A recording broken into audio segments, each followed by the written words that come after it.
अक्लमंद हंस। एक बहुत बड़ा विशाल पेड़ था। उस पर 20 हंस रहते थे।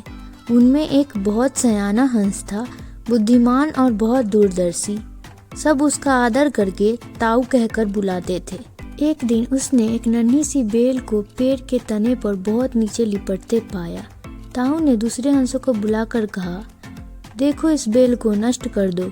एक दिन यह बेल हम सबको मौत के मुंह में ले जाएगी। एक युवा हंस हंसते हुए बोला, ताऊ यह छोटी सी बेल हमें कैसे मौत के मुंह में ले जाएगी। सयाने हंस ने समझाया, आज यह तुम्हें छोटी सी लग रही है, धीरे धीरे यह पेड़ के सारे तने को लपेटा मारकर ऊपर तक आएगी। फिर बेल का तना मोटा होने लगेगा और पेड़ से चिपक जाएगा। तब नीचे से ऊपर तक पेड़ पर चढ़ने के लिए सीढ़ी बन जाएगी। कोई भी शिकारी सीढ़ी के सहारे चढ़कर हम तक पहुंच जाएगा और हम मारे जाएंगे। दूसरे हंस को यकीन न आया, एक छोटी सी बेल कैसे सीढ़ी बनेगी। तीसरा हंस बोला, ताऊ तू तो एक छोटी सी बेल को खींचकर ज्यादा ही लंबा कर रहा है।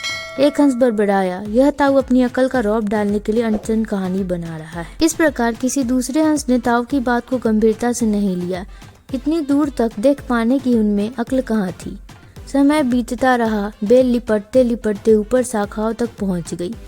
बेल का तना मोटा होना शुरू हुआ और सचमुच ही पेड़ के तने पर सीढ़ी बन गई, जिस पर आसानी से चढ़ा जा सकता था। सबको ताऊ की बात की सच्चाई सामने नजर आने लगी, पर अब कुछ नहीं किया जा सकता था, क्योंकि बेल इतनी मजबूत हो गई थी कि उसे नष्ट करना हंसों के बस की बात नहीं थी। एक दिन जब सब हंस दाना चुगने बाहर गए, तब एक बहेलिया उधर आ निकला। पेड़ पर बनी सीढ़ी को देखते ही उसने पेड़ पर चढ़कर जाल बिछाया और चला गया। सांझ को सारे हंस लौट आए। पेड़ पर उतरे तो बहेलिये के जाल में बुरी तरह फंस गए। जब वे जाल में फंस गए और फड़फड़ाने लगे, तब उन्हें ताऊ की बुद्धिमानी और दूरदर्शिता का पता लगा। सब ताऊ की बात न मानने के लिए लज्जित थे और अपने आप को कोस रहे थे।